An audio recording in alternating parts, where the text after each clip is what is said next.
Hello everyone and welcome to today's video. Now today I'm going to be talking about the Richmond and Road America weekend for the Cup Series Cups and Truck Series for Richmond and Xfinity Series over at Road America. But before we get into that, let's first talk about next week's schedule, which is Michigan for the Cup, Xfinity, and also the ARCA Menard Series. So first off, on August 4th, 1:30 p.m. and 2:30 p.m. will be practice qualifying for the ARCA Menard Series. I don't know why the race centered there. I don't know. I don't think it'll be on TV, so I highly doubt that you can actually watch it, sadly. 3:35 p.m. Eastern Time and 4:05 p.m. Eastern Time will be the Xfinity Series practice and qualify. Both of them will be on USA. And at 6 p.m. will be the ARCA Menard Series race for the running of the Henry Ford Health 200. That'll be on FS1, Flow Racing, and MRN. Saturday, August 5th at 12:35 p.m. Eastern Time and 1:20 p.m. will be practice and then qualified USA and MRN for both. 3:30 p.m. will be the Xfinity Series race for the running of the Cabo Wabo 250. That's a very interesting race name. On NBC, NBC Sports, and MRN. And on Sunday, August 6th, will be the Cup Series race for the running of the Firekeepers Casino 400 at 2:30 p.m. Eastern Time. That'll be on USA, streamed on NBC Sports, MRN, and that's really all. So, with that out of the way, let's now talk about the Truck Series results. Winner of the Truck Series race is Carson Hocevar. Then we got Ty Majeski, Zane Smith, Jake Garcia. Shout out to Matt Mills for getting his first top 5 and top 10 in the Truck Series. Corey Hine, Matt Crafton, Nick Sanchez, Grant Finger, and William Sawalish ran out the top 10. Then we got Christian Eckes, Ben Rose, Tyler Ankrum, Taylor Gray, and Haley Deegan ran out the top 15. The main big story coming to this race, and also the ending of this race, was the playoffs. This was the final race of the regular season for the Craftsman Truck Series, so it was all up for grabs, especially for like some Benedetto, Sanchez, Crafton, Friesen. Mainly those 4 drivers, but the main one was Crafton versus Friesen. Obviously, you see Matt Crafton in the top 10. Stuart Friesen, on the other hand, he is not even inside of the top 20. De Benedetto, he finished in 17th place to lock himself into the playoffs. Sanchez up in 8th place. So, Friesen missed out on the playoffs. I don't know by how much. I'm going to probably have a look at that maybe when I'm done with the results. But it was, I guess it was, it wasn't that close, I think. I think before Richmond, it was maybe like 17 points, or maybe like 16 points, maybe, of a difference between Crafton and Friesen. Now it's just, I'm going to say, if the points weren't reset, I'm guessing it was maybe around 30 points, I'm guessing, between Friesen and Crafton. That's just because Friesen, he was just not consistent enough. Really not. I mean, strategy definitely came into play on this race, especially on if you should pit or not. Like, I'm pretty sure host of our pit, I'm pretty sure, like, pretty late into the race, but he still somehow he still somehow won, while Ty Majeski, after speeding from pit lane, he didn't even pit at all. So, he didn't pit, I'm pretty sure, like, before it was like the last caution they had. Majeski pitted, but he didn't pit for the entire race, so that was his final pit stop. I don't think Zane Smith pitted. Matt Mills, I'm pretty sure, pitted, maybe pretty late, or even, I'm pretty sure it was like before host of our, maybe even before like some of these lap cars as well. But it was definitely a race to watch, especially for strategy. There was a lot of strategy, especially at the final end of the race. But Carson Hocevar, he ranked supreme, getting his 3rd win of his career and also the season as well. And he now has a pretty decent chance of making it to the round of 6. Round of 8. Sorry, not round of 6. Round of 8 for the playoffs. So let's now have a look at the other finishes outside of the top 15. And I also forgot to mention that that 2 drivers failed to qualify, that being Trey Hutchins III and Jeremy Bowman. Apparently failed to qualify was actually Memphis Villarreal, but I swear it was Jeremy Bowman, but I might be wrong. But either way, here are the other finishers. There's Matt Benedetto, one of the playoff drivers, down in 17th place. Stuart Friesen, he was down in 27th place, so he definitely did not make it to the playoffs. Would have taken a miracle for him to make it there, but obviously he didn't. And down last place was Josh Rayo, who pretty sure had a flat tire went down. pretty late into the race, and that basically ruined his race for the rest of this race at Richmond. I'm pretty sure a couple of spins as well, like Justin Carroll had spun out in the front stretch, and Dean Thompson also spun out thanks to Haley Deegan. It was a bit of also Deegan and Thompson, both of them were talking as well after the race, and Thompson understandably was pretty pissed off. So with that out of the way, let's now talk about the Xfinity Series results. And the winner of the Xfinity Series race at Road America is Sam Mayer picking up his first Xfinity Series win. Then we got Parker Kligerman, Austin Hill, Sage Karen, Riley Herbst, Josh Berry, Kaz Grala, Josh Bilicki, AJ Allmendinger, and Brennan Jones ran down at the top 10. There you got Daniel Hemrick, Jeb Burden, Ryan Sieg, Parker Retzlaff, and Brennan Poole ran at the top 15. No driver failed to qualify in this race. Everyone was in. And the first I want to talk about is Chandler Smith, obviously college driver, driving the 16 car. He lost his brakes coming down to the front stretch, and basically turned it hard left into the outside wall. Now you might be wondering that is maybe the stupidest thing I've ever seen in my life, but it's not really, because losing brakes is the most horrifying thing ever when you are a driver, a racing driver especially. I mean, look at Pocono, for example. Pretty sure like in 2017 with Jimmy Johnson and Bubba Wallace, they lost their brakes coming to turn 1, and they legit went onto the grass just to slow down. But obviously, that didn't work out. So I can obviously understand why he hit the wall. It's just so he can slow down, and so his momentum and give a lot of the energy to the wall, so the car will slow down safely and not crash into anyone. So it was either way, it was still a very, very scary crash for Chandler Smith. But that's just how losing brakes are. It's the most horrifying thing that a race driver has to deal with, really, just losing brakes, because that's the only thing that's stopping the car, and if you lose them, you can't really stop the car other than if you hit the wall really hard. So no one really wants to do that. So luckily, he made the right decision and turned it into the wall just so he can just keep everyone else safe. So good job on Chandler Smith there, but it was pretty unlucky for him, because I'm pretty sure he was running maybe inside of the top 10 or even top 15 when that happened, so unlucky there for Chandler Smith. The other one I want to talk about is the crazy battle for the lead, which will come into 2 laps. There was 3 drivers that got first that was possibly in contention for winning, which was Sam Mayer, Sage Karam, and Justin Allgaier, who you don't see inside of the top 15. Allgaier basically spun out before the carousel. I'm pretty sure that's what's called, underneath the bridge, in that long right-hander. Spun out there, before that turn, and then Mayer and Karam, they were battling for a bit. Then Parker Kligerman came into play, and then Mayer went wide, and then Sage Karam went wide. And then coming to 2 laps to go, on the front corner, Kligerman was in the lead. Then Mayer came down the inside. Then it was just crazy. It was a very crazy final lap, and this race really it's very entertaining. I'll say that this race is incredibly entertaining. It not just about a lot of first-time winners. Brendan Gaughan is definitely one of them. Jeremy Clements is one of them.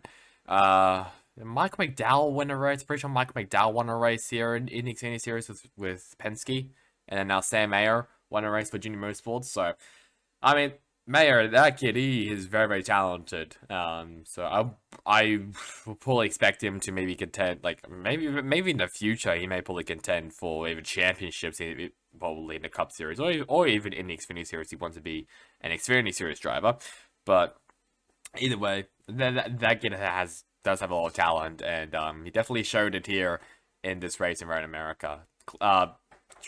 Basically battled with Kligerman very cleanly, battled with Sage Karam, Justin Allgaier very cleanly.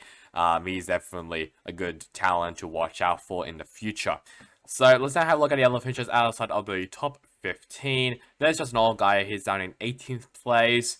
Who else can we probably talk about? A bunch of accidents, like Cole Custer was part of one, Sammy Smith. Then Chandler Smith down in last place with that brake issue. Down in 37th place due to the accident on lap 20. So with that out of the way, let's now talk about the Cup Series results. And the winner of Richmond is a first-time winner this season, Chris Buescher, as he locks himself into the playoffs. Then we got Denny Hamlin, Kyle Busch, Joe Logano, Ryan Preece, Brad Keselowski, Martin Truex Jr., Eric Almirola, Austin Dillon, and Kevin Harvick ran out the top 10. Then Chase Briscoe, Bubba Wallace, Chase Elliott, Ryan Blaney, and Ty Gibbs ran out the top 15. Nothing really happened in this race at all. There was some moments like when Larson moved Hamlin out of the way, I'm pretty sure to unlap himself. That was like a bit of an eyebrow, like a bit of a eyebrow raising moment. And Suarez spin out in like 30th place. But other than that, nothing really else really happened. It was surprisingly pretty boring. But at the same time, though, it was interesting to see that a Ford actually won here in Richmond, which is pretty interesting. The Chevys were a bit behind Toyota. They have been really good as a whole here, so I'm not really surprised there. But I'm pretty surprised though that the Fords, were dominant. They were like really good. To be fair as well, RFK Racing this race, I should say, they were really good. Keselowski, I'm pretty sure, led the most laps. And Chris Buescher, I'm pretty sure, was behind him in laps as well. So both RFK racing cars, both of them were extremely quick. So there was a lot of, but I mean, if you were definitely a RFK racing fan, then you've had a very good time watching this race. But other than that, nothing really else happened. I'm pretty sure, is this Ryan Preece's first top 5 of the season? Not too sure, but he did really well for Stewart Haas Racing. Austin Dillon, he gets another top 10. Very long time since he's actually had a top 10 this season. Might be wrong about that. And a lot of drivers as well. I mean, Ty Gibbs, he made some good ground from the cutoff. Michael McDowell, not really, but Wallace, this is a massive day for him as he extends his playoff cushion. And that's really else. AJ Allmendinger, that's the only one I want to talk about. AJ Allmendinger, despite not qualifying the car, that was Derek Kraus qualifying the car. He did not finish well. So, yeah, he kind of struggled in this race. I still don't know why he didn't qualify the car, but whatever. Let's have a look now at the other finishes outside of the top 15. There's our pole sitter, Tyler Reddick, in 16th place. Kyle Larson, like I mentioned before, obviously he moved Hamlin out of the way to unlap himself. He finished in 19th. Michael McDowell, the playoff bubble driver, he's down in 22nd place.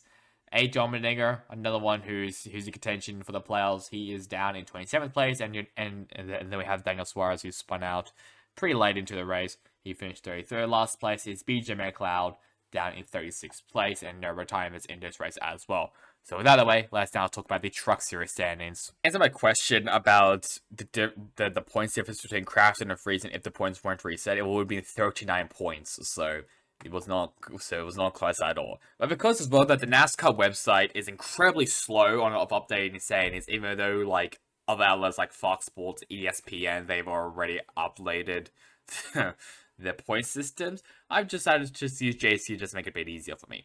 So obviously now with the playoffs now and set, the top 10 for the Truck Series includes Corey Heim, Zane Smith, Carson Hocevar, Christian Eckes, Grant Finger, Ty Majeski, Ben Rhodes, Nick Sanchez, Matt Benedetto, and Matt Crafton rounded out the top 10. As well with that, Nick Sanchez has also gotten Rookie of the Year for the Truck Series since he is the only rookie to make it to the playoffs. For the other finishes outside of the top 20, we have Stuart Friesen in the lead for the non-playoff drivers. Tanner Gray, Chase Purdy, Tyler Ankrum, Jake Garcia, Taylor Gray, Daniel Dye, Roger Cruz, and Haley Deegan round out the top 20. So, obviously, the first race for the Truck Series will be at IRP or the Milwaukee Mile. I'm pretty sure it is the Milwaukee Mile. Then it'll be at IRP. So that'll be the first race for the Truck Series.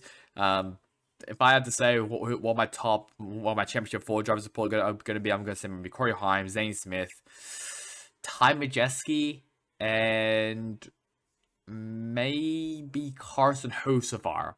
I'll say those for my championship 4 drivers for my predictions. So with that out of the way, let's now talk about the Xfinity Series standings. So let's now have a look at the standings. Austin Hill was now the points leader, 14 points in front of Jonathan Nemechek, but not going to talk about the regular season. We're going to talk about the playoffs. So with Sam Mayo now winning, that notches him up into the playoffs. So now he's locked in. Josh Berry's also locked in as well. So top 9 are basically in. Austin Hill, Jonathan Nemechek, Cole Custer, Justin Allgaier, Chandler Smith, Sam Mayer, Josh Berry, Sammy Smith, and Jeff Burton. All those 9 drivers are locked in via wins or points. Daniel Hemrick, he's pretty safe. He has a pretty good cushion, plus 74 above the cut line, so that's not really too bad there. Sheldon Creed and Riley Herbst, so those two I'm a bit worried about. Sheldon Creed is currently plus 22 below the cut, above the cut line, and Riley Herbst plus 25 above the cut line. So those two drivers need to continue to have good results. Sheldon Creed did not have a good result here. Pretty sure he was part of an incident, or I know they DNF'd, obviously, if you saw on the results last time. Riley Herbst, I'm not too sure what happened to him. I'm pretty sure he finished maybe somewhere in the 20s, I think. I'm not really too sure, but he wasn't really anywhere. Parker Kligerman there, this was a good result for him. It would be better if he did win the race, so he doesn't have to worry about points and stuff, but he's currently minus 22 below the cut line, so not really too bad for him still, but he, once again, needs to rack up some good, consistent finishes and hopes that Sheldon Creed, which is his closest rival, he needs to hope that he finishes pretty poorly in the next string of races until Kansas, I think. I'm pretty sure Kansas is the final race for the Xfinity Series in the regular season. But, I mean, Brandon Jones maybe has a good chance. Brad Moffitt maybe still has a good chance. Because Brandon Jones, he's minus 61. Moffitt's minus 82.